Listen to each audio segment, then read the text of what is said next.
What's up guys? Nagbabalik na naman tayo sa larong Survive the Apocalypse.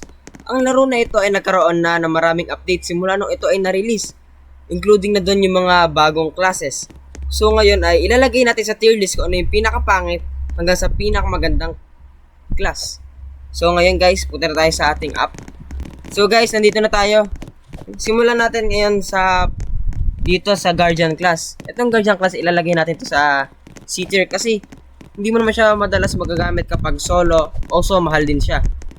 Nagagamit mo na siya pang crowd control at saka pang protekta ng teammate. So, maganda siya pag may mga kasama kang kalaro. Ganon-ganon. Then ay ang Commander class. Ilalagay natin ito dito sa S class kasi isa sa mga pinakamagandang class dito sa Survive the Apocalypse. Binibigyan niya kayo ng team buffs at enemy debuffs.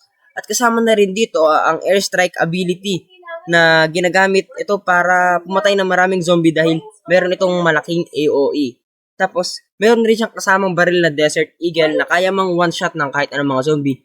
Tapos, kaso nga lang, meron siyang isang downside na mahal siya na nagkakos siya ng 1,000 emeralds.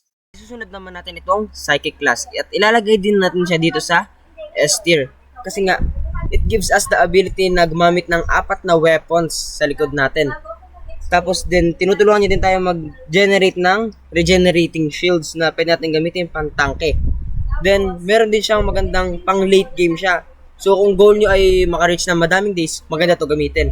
Kaso, meron siyang problema na yung kanyang bala na nauubo siya kaya kailangan mo lagi ng madaming bala. Ang Necromancer class, ilalagay din natin siya sa S tier kasi nga, isa rin siya sa mga pinakamagandang classes dito sa larong Survive the Apocalypse dahil meron siyang skill na Call of the Dead na pwede kang mag-revive ng up to 10 zombies.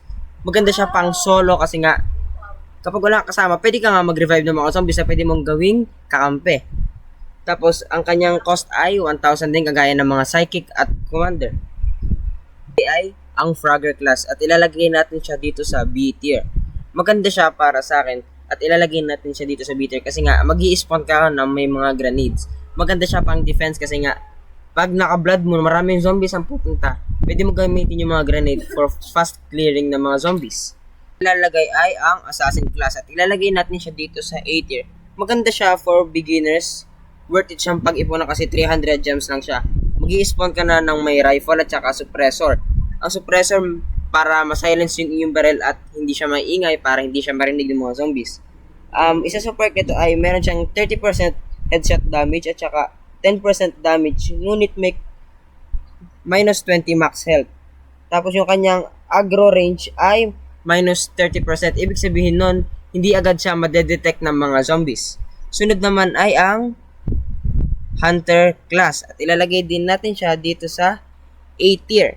So, ang Hunter class ay parang Assassin class at nag-i-spawn siya ng rifle, bear trap, at saka mga bala. Isa sa perk nito ay kapag nakabaril ka ng mga zombies, meron siyang 30% chance na mapabagal mo sila for 2 seconds. At kapag naglapag ka ng bear trap at natapakan ito ng mga zombies, ay mai-stun ito at automatically na maaayos yung bear trap after 15 seconds. Ay ang Medic class. Ilalagay natin ito dito sa A tier kasi nga mag-i-spawn ka ng may kasamang Medigun Bandage. Ang Medigun ay magagamit mo pang heal sa iyong mga kakampi at gumagamit ito ng bala na pistol ammo. Isa sa perk nito ay mabilis mong mare-revive ang iyong mga kakampi. Mabilis mo magagamit yung mga bandage, medkit, ganun-ganun. At saka yung pag-heal mo sa mga players ay nag-grant ng various buffs for 15 seconds. Sunod naman ay ang Farmer class. Mag-i-spawn ka na may kasamang site at atong farm plot.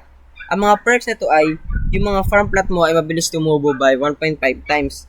At yung mga carrots na pinapatubo mo ay nagbibigay ng 30% more hunger at nag-heal ng 10 health.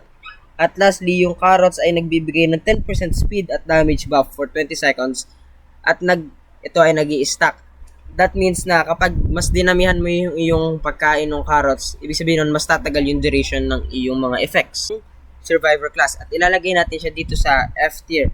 Ang Survivor class ay meron siyang counting perks na ang mga ito ay ang hunger mo ay mabagal siyang mawala at nagre-regen ka ng 0.25 more at saka nagsusurvive ka ng isang lethal hit every 5 minutes.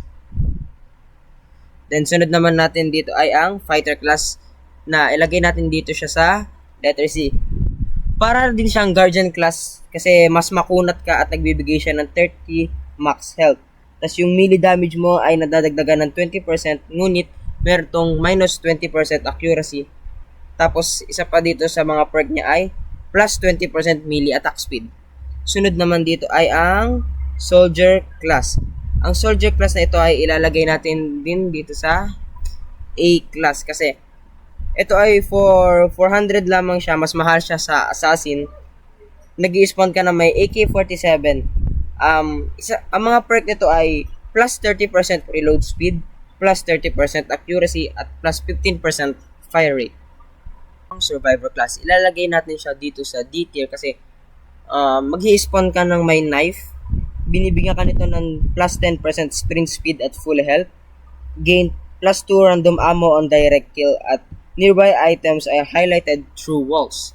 Sunod naman natin ay itong engineer class at ilalagay natin siya dito sa B kasi maganda siya pang late game kasi mag-i-spawn ka dito na merong mga turret na pwede mong gamitin pang defense. Ang mga perks ito ay repair times 2 more with repair hammers, buildings gain plus 25 more health, at buildings deal 20% more damage. Tas ang pinakahuli naman natin ay itong police class. Ilalagay natin siya dito sa B tier kasi maganda siya sa mga beginner kasi mag-i-spawn ka na may pistol. Ang mga perk nito ay reload 20% faster with pistols, plus 25% accuracy with pistols, at plus 20 damage with pistols. That's all guys. Maraming salamat sa panonood ng video na ito. I hope may natutunan kayo at sana mag-leave kayo ng like at subscribe. Again, maraming salamat guys.